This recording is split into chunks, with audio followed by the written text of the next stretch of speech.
We're going over System Concepts article number 30, Egoism in the Work, Part 1.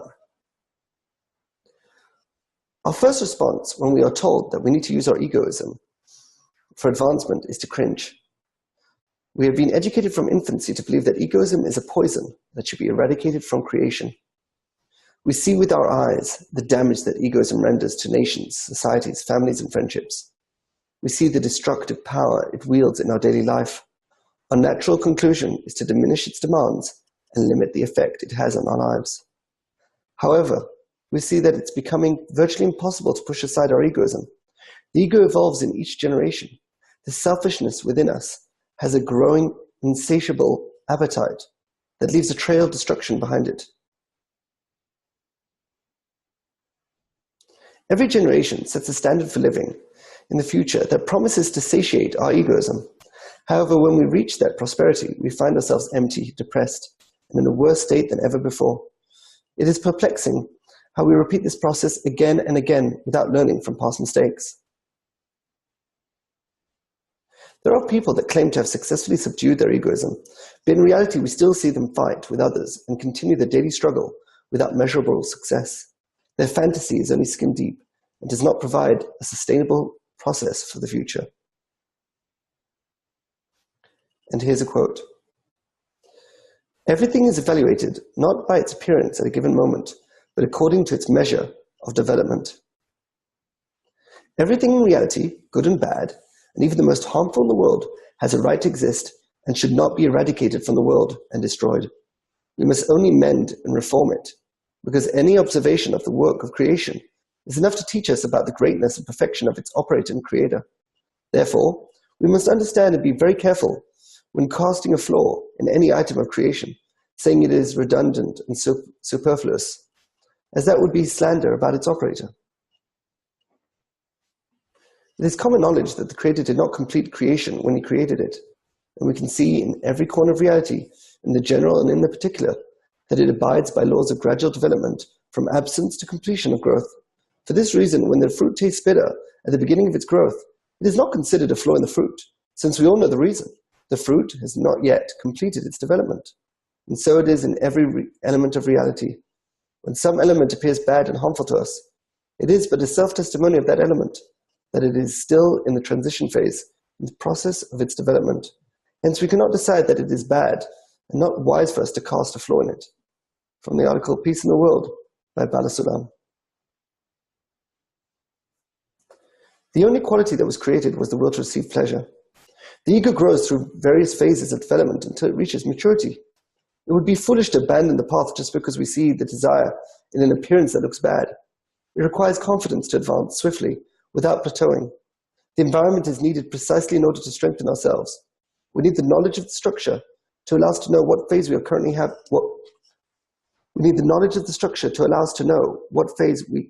have attained and what is the next phase to acquire.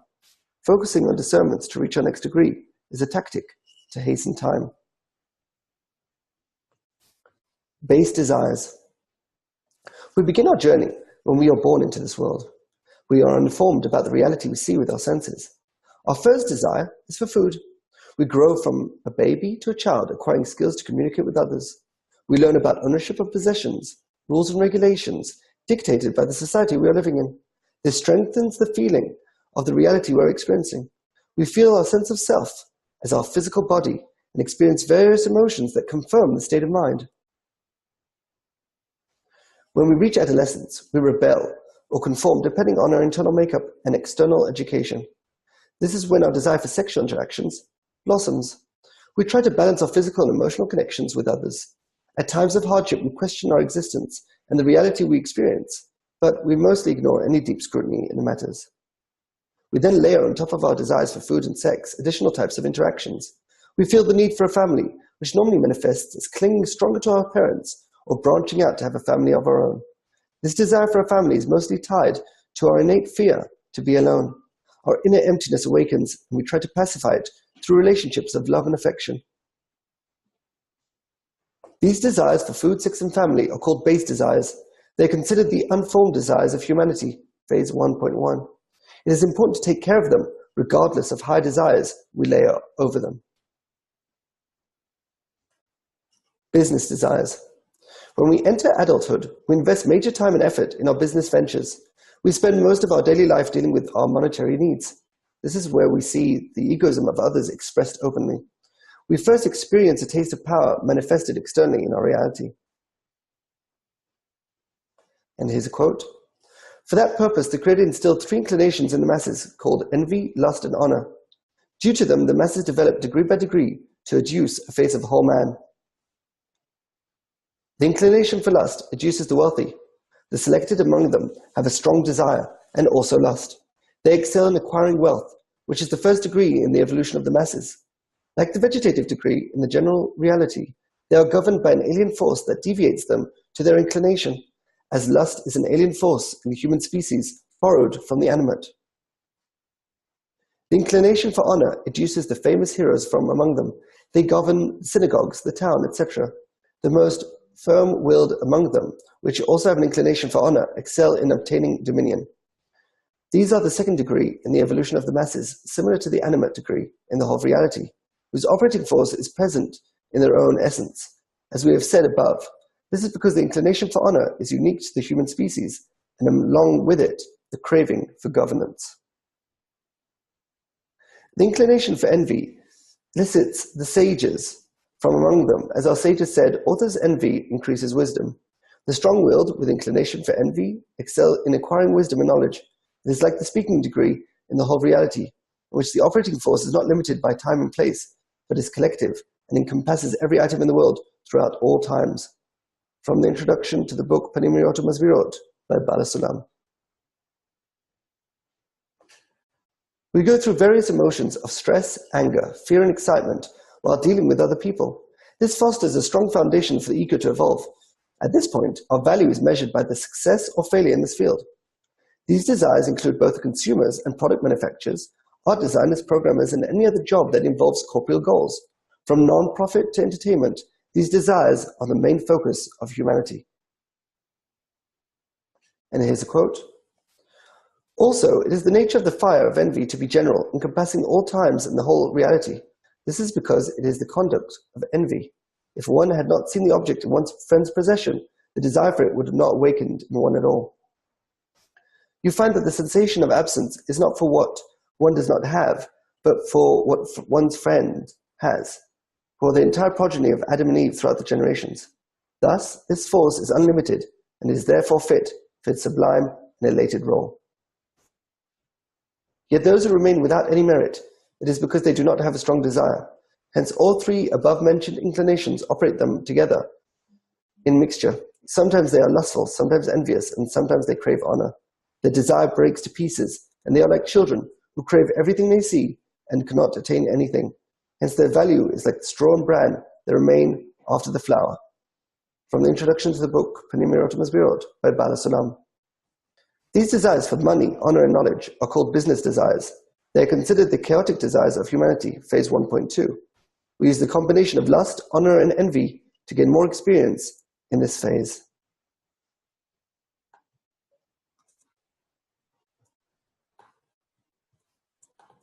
And here's the first workshop question. Why is it important we pay attention to our bodily, family, and business needs? Cedric. It is that we would have to pay attention to our basic needs in order to satisfy them, and then to focus on what's most important, that not necessarily needs to be corporeal. Gabriel. Yeah, these desires make up the foundation of this physical reality, which is something that we cannot ignore because we do have a body to maintain, and the only way to focus on things is these things are completely fulfilled. Therefore, we don't have to spend time and effort on them. So that's why we should take care of them. Maria.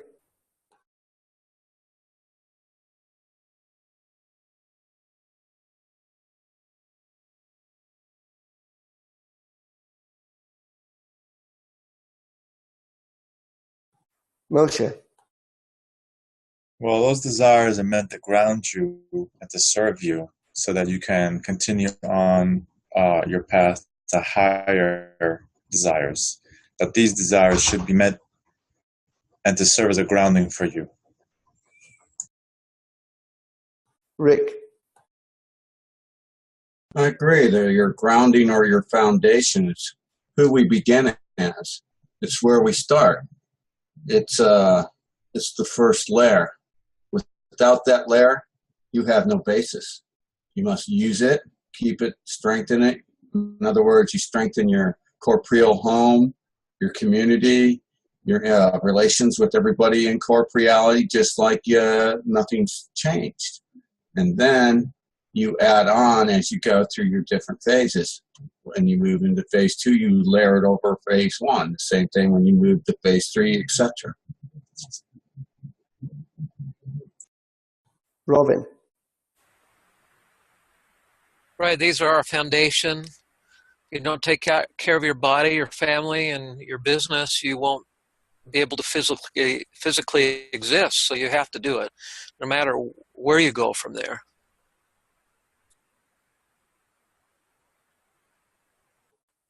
Caesar writes, that's the foundation of basic desires. Learning by that, by the contrast, we're advancing.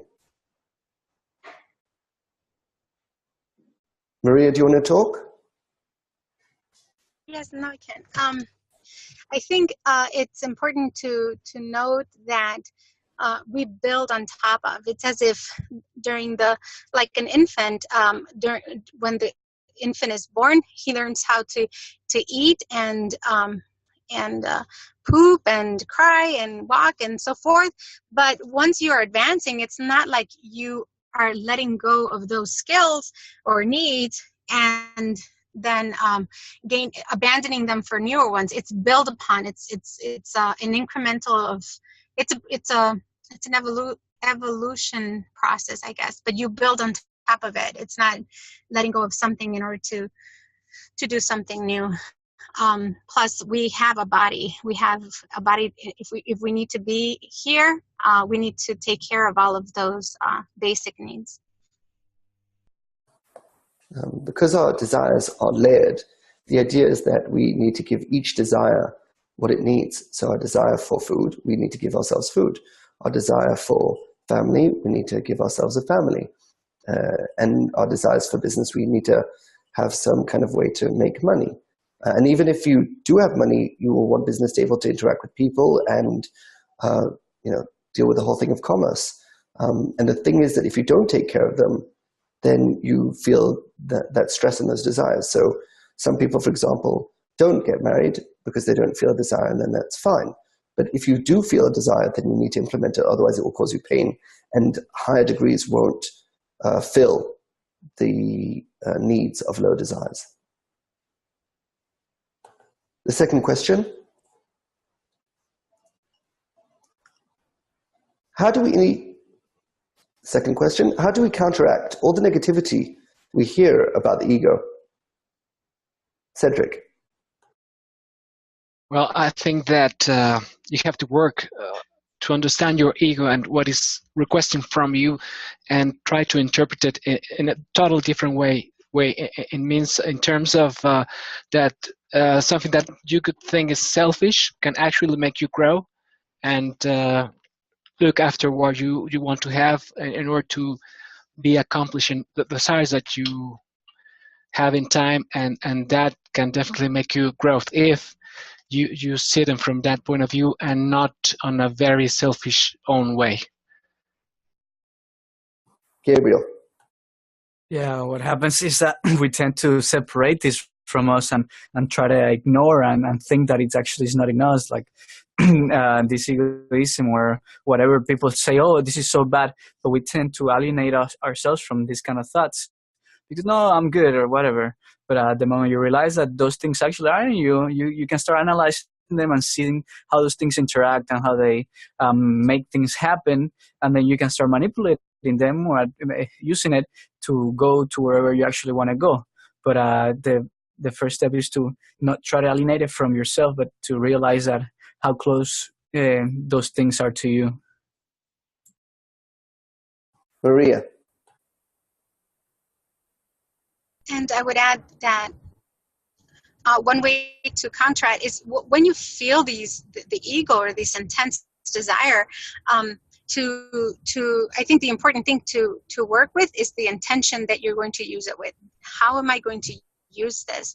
And basically, it's kind of like a form of detachment from the desire, even though you are feeding the desire, but you're not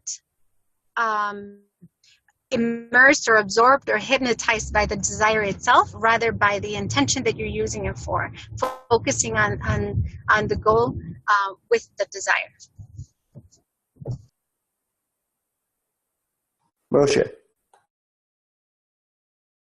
Well, I don't think that in my day I will ever see anybody say that the ego is good, and that's simply because they just have very limited perceptions.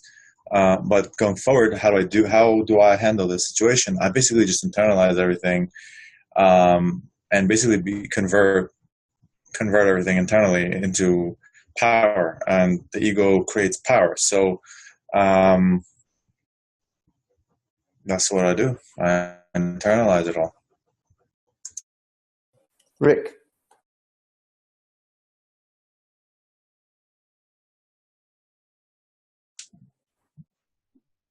It's a combination of things. But first, when we move through life, we hear about how people are egotistical and how that's not good. We come into the society or into spirituality and all kinds of different places. You always hear how bad the ego is, that you don't want to be egotistical, how you want to love others, etc. You move into Kabbalah, and this, in the first phases, the first thing you're hearing is how you need to overcome your ego, and it goes on and this increases, and so it's all negative. And you get to the point that you realize, either through reading or through friends or working in a group, that all of a sudden you read something and it's telling you you've got to grow your ego, or that your ego is going to grow. And you find out that the only vessel that you have is your egotistical vessel. You don't have anything to bestow. And you start to find out is that if you grow your ego, you gain power. So either through friends, groups, you start to try. You take that, stick your big toe in there, see if it grew your ego, what happened. And you start to find out what it is. You start to see where the negatives can be inverted by realizing that the only reason your ego is bad is because you let it control your intention. When your ego controls your intention, it is just self-love. It wants everything for itself. When you can separate that intention from that egotistical desire, let the egotistical desire be what it is, that driving force, and let you control the aim of your intention. Then you have a road, a pathway to correction, a pathway through your friends and group to take and move into adhesion with the Creator. Thank you. Robin. Well, if you're not aware of your ego, if you don't accept your ego, you're self-delusional, and it's actually the way it's what we use, it's what we are to grow toward the goal. We use the ego through the intention to get where we want to go, and it's in a state. It's an immature state. We are in an immature state until we start advancing. Caesar writes, using it in a way to grow and not to feel bad about it. The thing is that we are not the ego. We have an ego. And when you accept that and understand that in the end there'll be two qualities within you, there'll be egoism and there'll be altruism, where egoism is what you express in reality and altruism is what you express internally. And when you understand that the only way you're going to advance is by using your ego, and understanding that the only thing the Creator actually made was egoism. Since altruism is his quality, the only quality he actually made was egoism. It's like saying, I love the director, but I hate his movies. So it's like saying, I love the Creator, but I hate his reality that he made. And the idea is that to understand that all the negativity is because people are in a very immature perception. They don't understand that even the egoism that is in the world is very, very low. It's very small. And it's not the full egoism that is needed and required. And that, again, we're in a process of development. And by understanding that as long as we're trying to push our ego to the side, that is why it's fighting back. And when we're able to convince our ego to actually help us advance, then the path will be much easier for us. The third question, how can we use our ego correctly? Cedric. I was having a difficult time trying to understand desire, but I think that the only way that I can attain something is making my ego like an engine to work for my desires. So I think that's the way I can use my ego to get what I'm looking for with correct intention. Gabriel. How can we use our ego correctly? Well, you first realize where does the ego want to take you? What is the direction, the default direction that it has, and then after that you start, moving it to the sides until you find you align it with the focus that you want it to. But the first thing is to realize, bring out to the front all those all the darkness that the ego is trying to that is concealed, right? And then you can start using it. So you first have to realize what you have to work with, and then you can start using that towards the goal. And that you need to know what the goal is in order to do that. So you pretty much have to bring from concealment that the full potential of the ego and the true goal, and then align those two. Maria. I'm viewing the ego right now as this arrow, or if I have like a gun and it has like this laser light that points to whatever I want.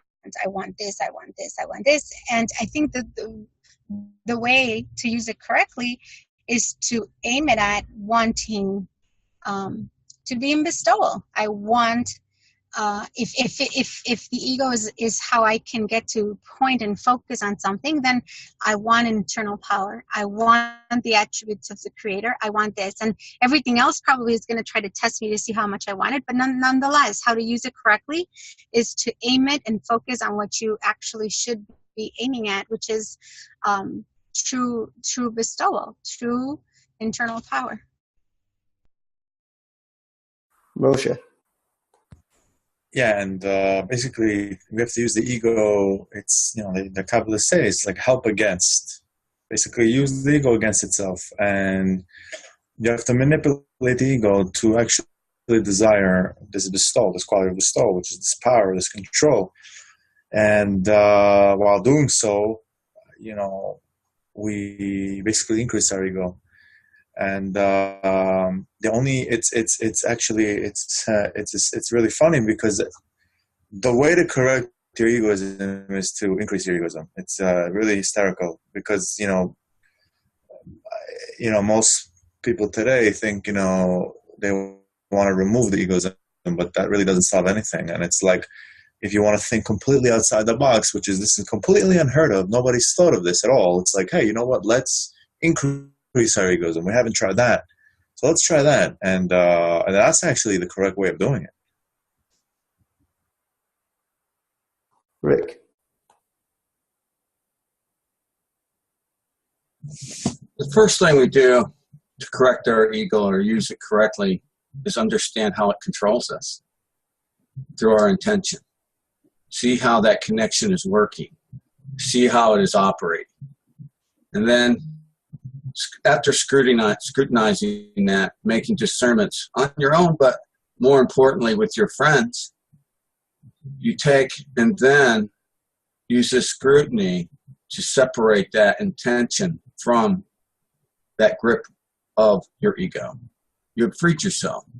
You've aligned yourself in that moment closer to the Creator. But this is something that we have a lot of different desires, and they affect us in a lot of different aspects. So it must be something that we continue on. This is what we do in our preparation before the barrier, and then get into the real work once we cross the barrier, is this work of finding the ways the ego is actually controlling us. And once we understand that operation, then we're in control of ourselves. We are the operator.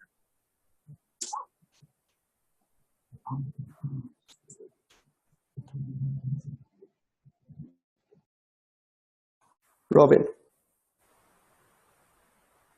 We use our ego correctly when we have through intention. We have to have an intention, which to guide the ego to use its, to desire its, what you intend, and then you'll be gaining and growing in that direction, or getting that, whatever it is.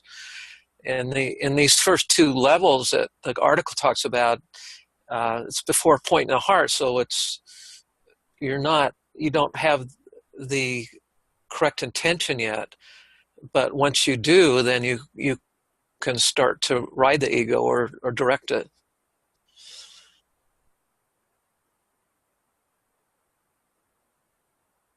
Caesar writes, accepting that our ego is the best tool we have to advancing towards the goal. And Daniel wrote, growing it to want the nature of the Creator, meaning eating the whole world inside of me. The whole goal of the will to receive is to receive the quality of bestow. To receive the total opposite of it. But it's not like, when we say that it's opposite, what we mean is that it's like a spectrum. So going from the top of the spectrum, which is bestow, and you've got at the bottom of the spectrum, you've got egoism. And if you're looking from the perspective of egoism, it looks like egoism is growing. And if you look from the perspective of altruism, it looks like it's actually getting closer to altruism. So the idea is that's why you have to have the goal of altruism, because if you don't have the goal of altruism, then you're going to constantly want to keep your egoism small. But once you have the goal of altruism, which is on the top opposite side of the spectrum, then you can actually grow your egoism towards that degree. Because at the end of the day, we're just talking about different qualities of a desire. So that the highest desire that you can desire is the quality of altruism, the quality of bestowal, internal power. I am confused because sometimes when people are asked about this, how do we use our ego for the goal? Some people say, "Oh, because I want this thing, I want to have everything, I want to have a car, I want everything," and but then it's like others, or then they later say, "I want the nature of the Creator." So the former ways of using the ego, if I want the car, I want this, I want everything, is that not a correct way? So the idea that desires of food, sex, family, money, honor, and knowledge, and that includes the cars, are considered a low ego. They're actually considered a low ego. There's a lot of expression in this ego. There's a lot of, you could say, like air coming out of that ego, but there's no substance to it. It's not deep. It's very shallow. It's a shallow ego. And when we say to desire the quality of the Creator, that's more of a deeper ego. It's more intense. It's more qualitative than what we're normally used to in the world, which is very quantitative. It's very expressive, but there's no depth there. It's very shallow.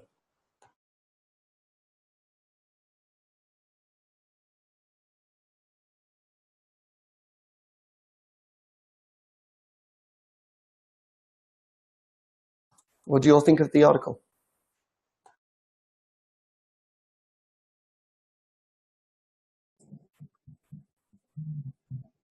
I like the article.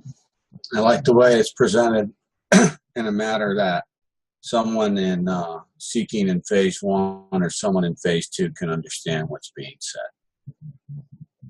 It's not so deep there that there's parts they can see what's going on a little bit, and it'll bring them along. Yet there's enough basis underneath to show anyone who understands and is seeking, has been working in Kabbalah or on the path of SC, to what's being told to them about the different phases and how they work.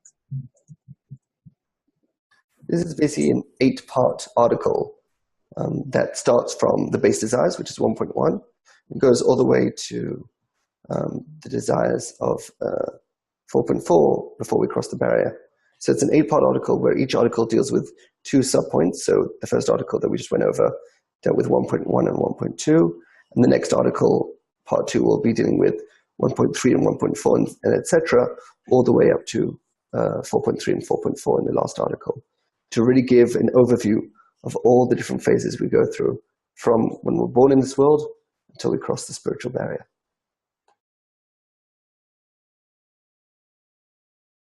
I like the depth and the description of the business phase and the basic desires phase. And I especially like the quotes that points to the fact that the ego can't be judged at this level because it's evolving and you don't see it in its completion or its purpose.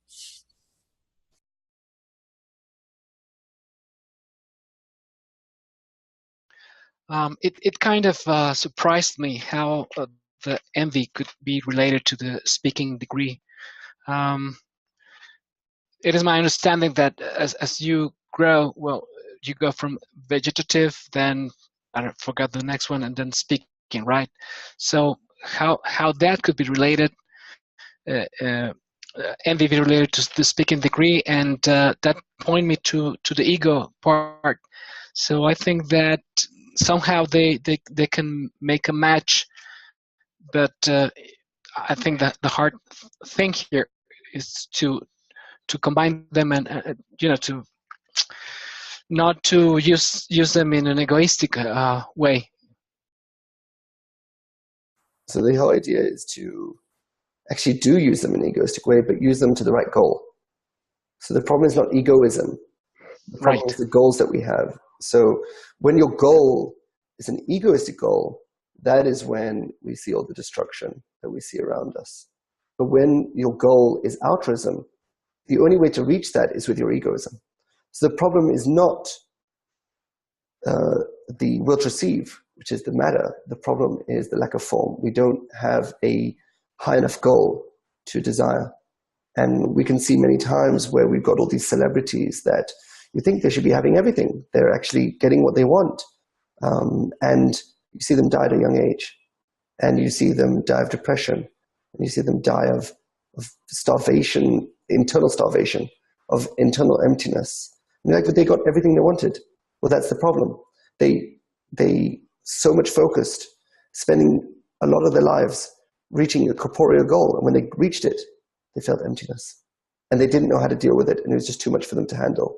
And then that's normally when they just overload themselves with drugs or do suicide or alcohol or whatever it is to try to take away the pain. Because we're not educated to deal with our desires correctly. We're dealt to search for them. We're never taught how to deal when we actually achieve them. And sometimes what will happen is that subconsciously, because we're aware that if we actually achieve a goal, we'll lose that desire, it scares us. And that's one of the biggest roadblocks in advancement, is that we don't actually want to advance because we're afraid we'll lose our desire. But the idea is, in spirituality, you don't have to worry because you'll get a new desire when you cross the barrier. And you're not going to, even though after the barrier is called emptiness, it's a state of emptiness, but it's not an emptiness that destroys you. It's more like an emptiness of, I'm in a new room and I need furniture. The room is empty. You're in a new area. It's called a world. You're in a new world. It's a new perception, and it's empty. It's got no light in it. It's got no filling in it. And then basically wait those 3 days and then you get that feeling, get that screen.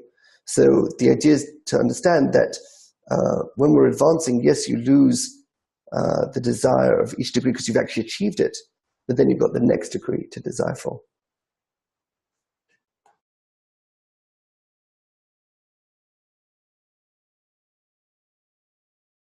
What is the roadblock again? The roadblock is that we think that if we actually achieve something, we'll reach that emptiness and we'll feel empty. But the idea is in spirituality, you don't have to worry because there's always a next degree that is in front of it. And they're designed to be one inside each other. So you don't have to worry. Yes, you will achieve a degree, but then you've got the next degree to achieve. So you're just in this constant rotation of desires. The difference is they don't repeat, but you constantly get a new higher level degree of desire. You're not circling around the same desire.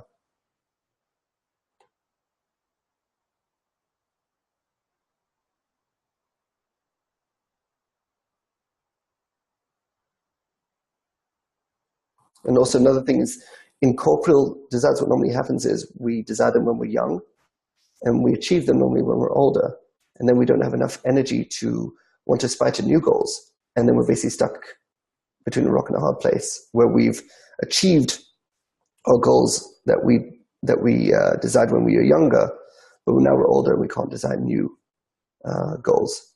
We've lost that coarseness, that ability to able to achieve it, and then we're stuck. And that's normally when we fall into that emptiness. But the idea in spirituality, it doesn't matter what age you are, you can constantly grow to a higher degree because it's not dependent on your corporeal state. It's not dependent on your strength, your physical strength. It's not dependent on the food you eat or anything like that. The idea is that you can always be ready to advance to a higher degree if you've integrated correctly in your environment to be able to support you.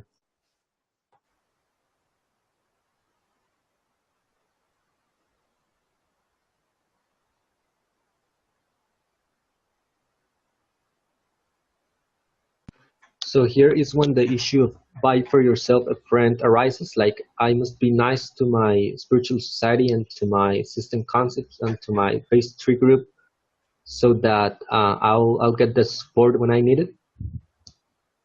It's not about getting support from them, it's about using them correctly. It's not that you're expecting them to help you. It's by you investing in them that helps you. So you're meant to use the group, and the investment that you do in the group should be a direct response back to you. So it's not that you invest in the group for 5 years and then then they help you when you're in need. By investing in the group, that gives you the stability that you need to grow. So it doesn't really matter, it doesn't matter so much of what the group gives to you. It matters what you take from the group, how you use the group to give yourself that stability. So it's never like if you feel that the group is not supporting you, it's not that the group is not supporting you, it's not you're not using the group correctly. Now we can definitely see this in a phase 2 group where they don't clean concepts. The support is very minimal.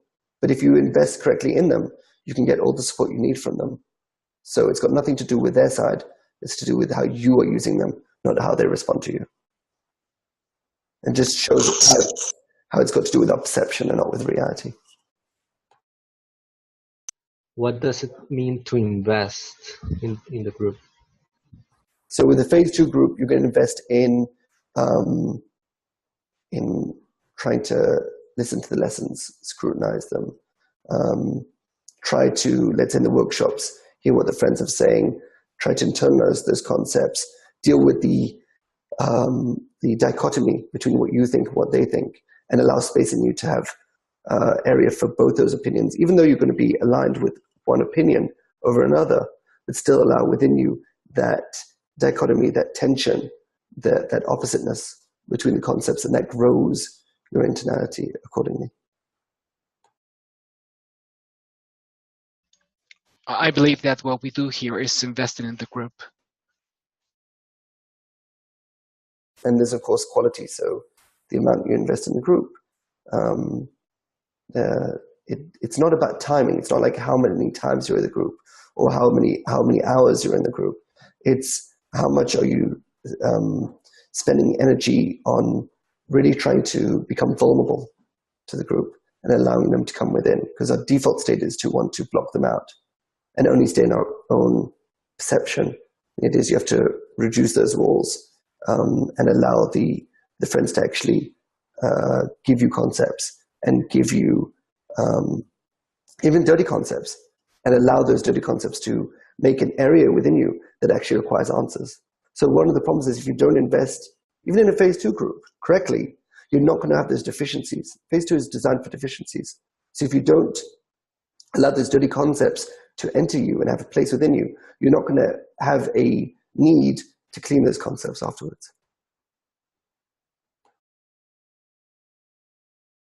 So investing is like putting your effort so much in the group so that like you feel you have put so much effort that you just it's not fair for you to quit after so much investing. No, it's not about you're like, oh, I invested so much time, I don't want to quit. If you're getting to that situation, it means you're not investing in the group. So when you're investing in the group correctly, you won't even have that question of should I quit or not. If you're investing in the group correctly, they will give you that pleasure. They will give you those deficiencies, and they'll give you those, if it's a phase 3 group, they'll clean your concepts, and you will notice changes within you.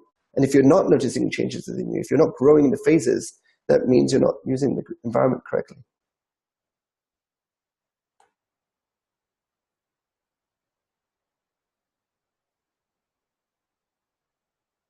It really is about taking responsibility over your advancement. So the idea is that there's no point blaming anybody, and not even blaming yourself, because that just puts you into a state of feeling that, oh, it's my fault. No, the idea is that if you're investing in the environment, it doesn't matter what the environment is investing in you. It matters what you invest in them, and it comes back to you directly. Because all that energy that you're allowing to basically open yourself up, that's the energy you're spending.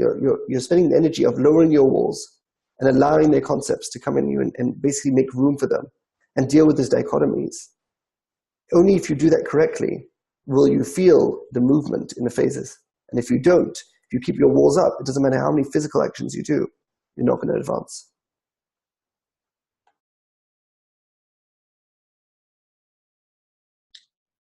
Do you feel that when someone's in the group and they make investment, but maybe they could do more, but that's all of us, but they stay within the group and they work with the group to an extent, but then they go into a descent and there's conflict. Is it good for them then to bring this conflict to their friends, or is it better for them to stay outside? So it depends if it's phase 2 or phase 3. So with phase 2 group, with a phase 2 group, it's best to be passive. With a phase 3 group, it's best to raise that criticism, but to word it in a way that doesn't distance you from the group. So what normally happens with criticism, when we convey it to a group, we tend to put ourselves outside of the situation and we put the criticism on the group and separate ourselves. And then what that does, instead of actually scrutinizing the concept that you've got the criticism on, what normally happens is the conversation shifts to, are you with us or against us? And it normally loses, the concept that you're trying to scrutinize loses its potency. And it becomes, are you with us or without us? So the idea is that when you're expressing that criticism, you need to express it in a annulment kind of way where you're wanting it to be cleaned. You're not blaming anybody. So you're not saying, oh, the problem in the group is A, B, and C. Rather, you're saying, I'm feeling a conflict with A, B, and C. Can you help me deal with this conflict?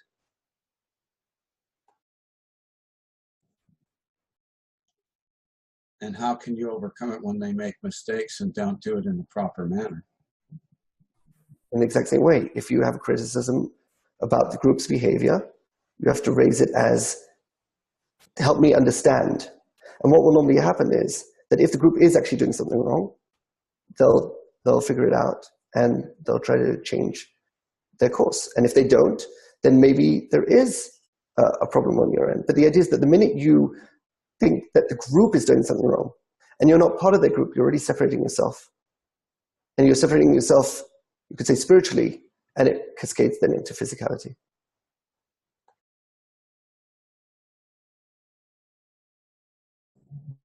Yeah, you have to stop and remember that criticisms are very possibly just your own flaws.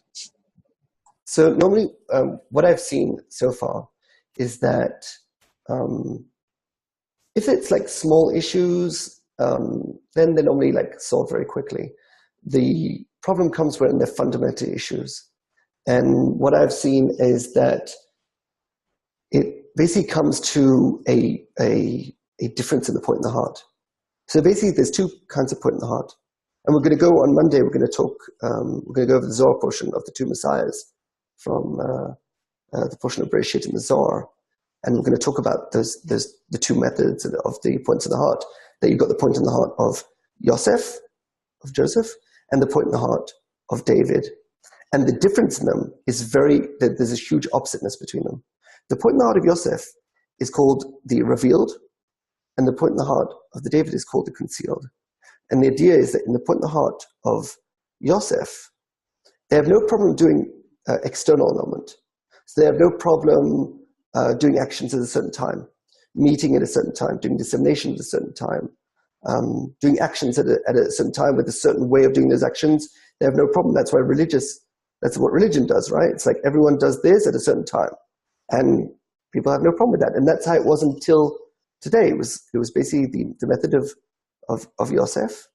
And it was all about externality. And by doing external things, you should reach some internal enlightenment and reach spirituality internally. So by doing things externally, you will reach spirituality internally. With the method of David, when you have a point in the heart which is compatible with it, which is the point in the heart of David, you don't actually care what people do externally. You couldn't care less. What you care is about that annulment to the internality, to a unified perception. So unlike with Yosef, where the unification is in actions, in physical actions, in David, the unification is in concepts. And the idea is you basically annul to the method, but annulling doesn't mean that you can't think your own thoughts and you can't have your own take on it. But the idea is you expand that single method.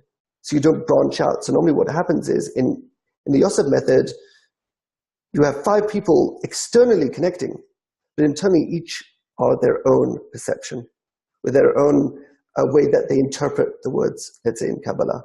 So pleasure. 5 people in Yosef will have a different definition for what is pleasure. And they won't share those states with each other. It's forbidden in the method of Yosef to share those states with each other, precisely because each one is meant to have their own perception. It's their own individual domain. And that's why in the method of Yosef, the only way to reach that inclusion is by reducing your perception. And that's why they say you have to reduce your ego. And you just basically have to reduce your internality and just annul into the externality and lose yourself into that externality. With the method of David, it's the total opposite. You're meant to empower yourself internally, but because you share with your friends the same perception, you actually become one internally. And the idea is that even though externally you could be in different places and be doing different things externally, one might be coming to the session a little later, someone might be with their kids while they're doing it, some might be hearing it afterwards in the recording. So externally, there's no connection between each other. But because internally, they're trying to clean the same concepts, they're trying to align to the same language, the same expression, the same phases, what that does is it unifies their perception. And what I've seen that most people that sort of have a huge issue is because they're basically not compatible with the method of David because they have a point in the heart of Yosef. They have no problem with external annulment. It's when it comes to that internal annulment. And every time it's expressed, that's when they have a problem. So as long as it's just knowledge, they have no problem. They love the knowledge of the method of David. But when they're asked to basically unify themselves with each other, that's where they normally have problems, and that's where they normally have a lot of criticism against.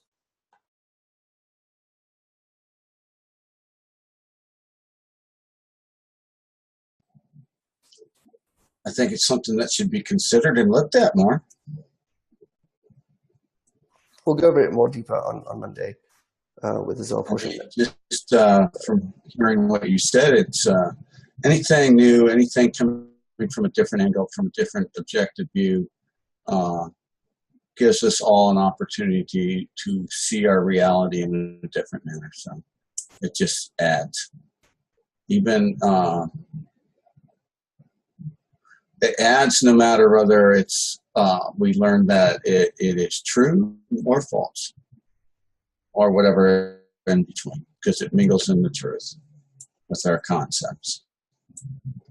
It's important to remember that it's got nothing to do with classes. So in each class, you could have someone who's an Avram, and they'll leave the phase 3 group because they have a point in the heart of Yosef.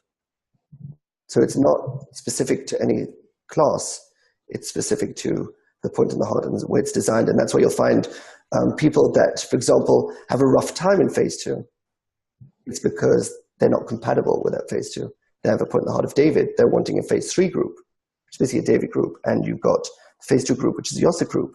And they find it frustrating, and they might leave and come back and leave and come back because they're just not able to annul themselves externally. They find it incompatible with them. But when they come to a phase 3 group, they suddenly see it as a breath of fresh air, and they just run with it. And you could have other people that with phase 2 group, they have no problem. They enjoy it. And they come to with the phase 2 group, they enjoy it. When they come to the phase 3 group, they come because of the knowledge. They like the concepts. They like the information, but they don't like it when it's applied to them. They don't like it when someone's telling them where they are and what class they are, and what phase they are, and what they should be doing next. They feel that as an attack on their internality, and they normally distance themselves accordingly.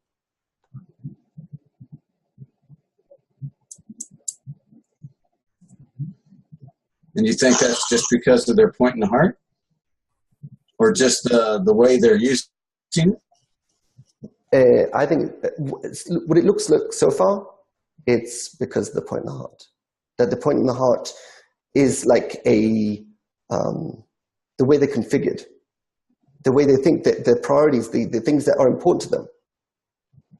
Yeah, the priorities, the way that the pattern that they think in, not Yes. necessarily that it's a different point in the heart. It's just the pattern of thought, the way they're perceiving things and the concepts they're using. Right, but the idea is it expresses itself in a different way, and it's very stark. It's like we can see the difference between someone who has a point in the heart and doesn't have a point in the heart. So the idea is that even when you have a point in the heart, there are two ways it can express itself. It can either express itself where it wants to annul through externality, which is the Yosef point in the heart, and you can have a point in the heart which wants to express itself through annulling internally, and then it's a David point in the heart.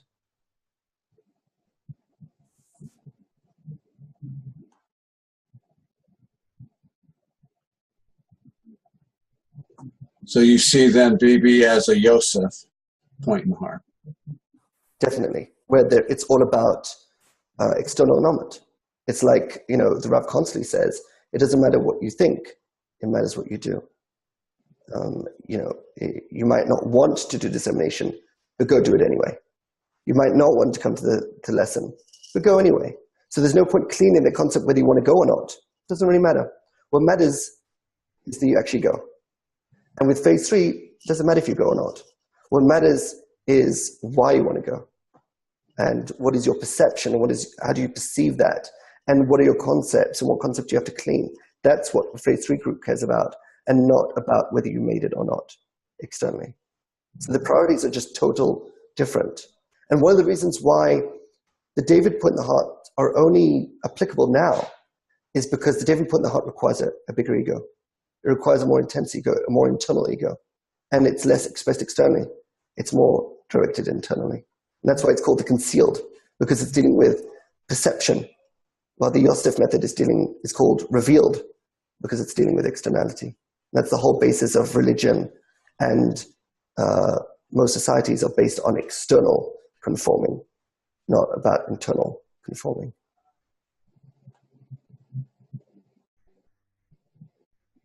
And that's what I've seen in the experience in the group so far, that that most people that have a problem with system concepts, it normally comes down to that internal annulment. They have a problem with it. They love the concepts, they love the knowledge, but they hate it when it's applied to them. They hate it when it puts them in a specific place and tells them where they are and who they are. They don't like that at all. They feel it as an attack on their internality. They feel that their internality should be separate from the group, not unified with the group. They see that they're external. They have no problem externally annulling. They have no problem coming to the sessions on time and doing the workshops and doing all the external manifestations. But when they're required to change their internal manifestation, that's where they feel it's an attack on their privacy. Is it do you think it's the privacy of their individuality? Exactly. They feel their sense of self as their uniqueness. They feel as their perception. Right. And that's why the last thing they would want to do is mingle it with somebody else. They always want to keep that distance. They have no problem hearing the concepts and hearing that knowledge, which is basically external to them, right? Because it's just stored in the mind. They don't want to reconfigure their internality. They don't want to clean their desires by mingling them with other people's desires. And that's why in phase 2, you're not allowed to share states with each other. It's forbidden, because each person you're not meant to destroy their individuality, their singularity. While in phase 3, it sees it the total opposite. It sees that actually by unifying with each other, you reach your real singularity, since we're all one in the first place. And as long as we're separate, all the problems in the world will continue. But if we unify back into one perception, like Adam Rishon, one perception, then we will be working with each other totally fine. Even if an externality will be different, male and female, will be from different countries with different customs and all different ways. One will work in business, the other will work in farming. It's fine, because we're all serving one perception.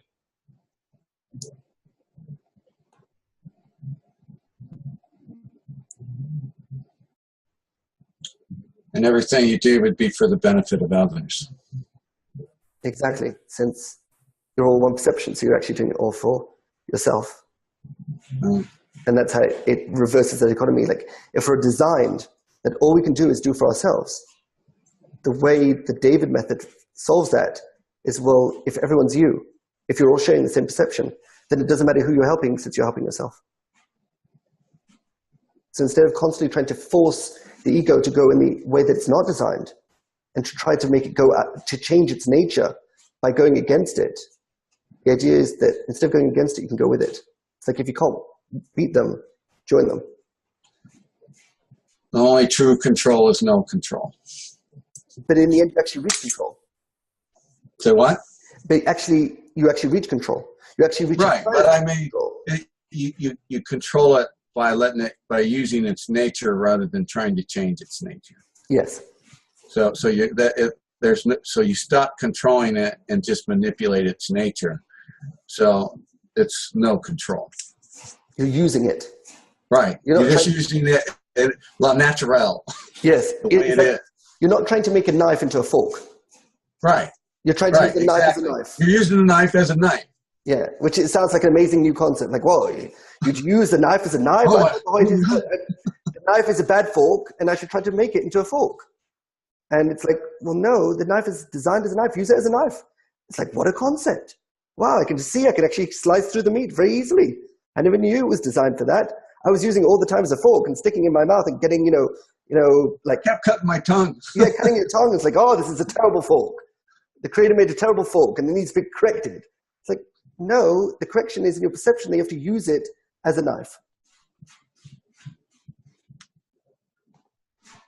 And that is why it says that the method of Yosef is the preparation for the method of David.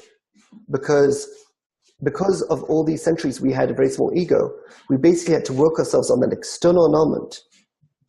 And then we can move to doing more of that internal annulment when our ego has actually reached that ripening stage. So as long as our ego is not ripe enough, then we need to just continue with the external annulment and basically get used to this idea of annulment.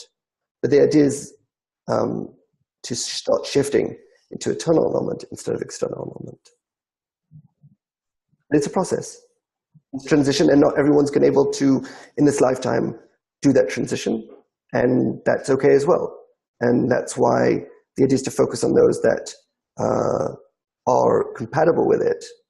And those which aren't compatible might fall out, and that's totally okay. They're not designed to be in. There's no point trying to force them, which might have been done in the past because this wasn't so clear. This concept wasn't clean. And there wasn't awareness that there's two kinds of point in the heart. And there was a thought there was only one. And then the idea is if someone wasn't able to align themselves to phase 3, it's like, but that's the only way. So they're basically try to be forced by the group to have to change. But once you realize they can't be changed, that's the way they are. They have a different configuration. What a person with a point in the heart of David doesn't feel that it's attacking to do internal alignment. They love it. They come to do it and they just want to do it as much as possible. Their problem is that they have to continue doing the external alignment to phase 2 to keep that tension. And that's where their problem normally arises, that it's hard for them to keep themselves in phase 2. Well, a Yasa point in the heart, they have no problem being in phase 2. They love phase 2. Their problem is when they come to phase 3 and they're expected to do this internal alignment, it just causes them an immense amount of pain. And they try their best to deal with it. It's not because they don't want to, because they can't. And they just constantly are fighting it. And the group might think that there's something wrong with them, and they might think that something wrong with them or something wrong with the group. But there's nothing wrong with either side. It's just an incompatibility. And the idea is that just like someone in phase 3 that has easy going with phase 3 and has to continue investing in phase 2, then the same applies for somebody else that's in phase 2. They have to be aware that it's going to be incompatible, but try to do it anyway and have that tension. So at phase 2, they have no problem connecting. But with phase 3, it's just so hard for them to invest in the group in any meaningful, quality way. And if they can continue doing it and keeping that tension, then they could probably get through.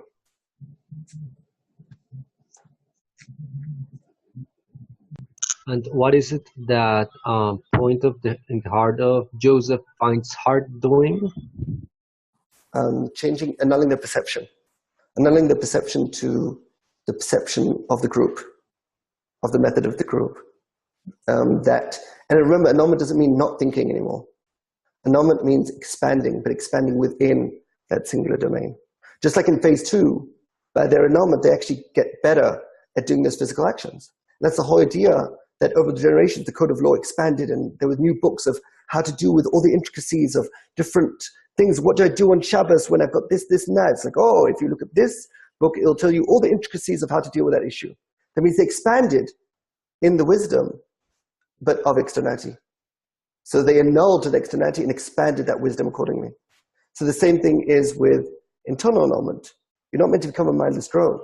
You actually expand it, and you come up with new ways of expressing things and new concepts and ways of expressing those concepts and bringing them down to lower phases and allowing to understand them in an easier way. You expand in that single domain, and that's annulment internally.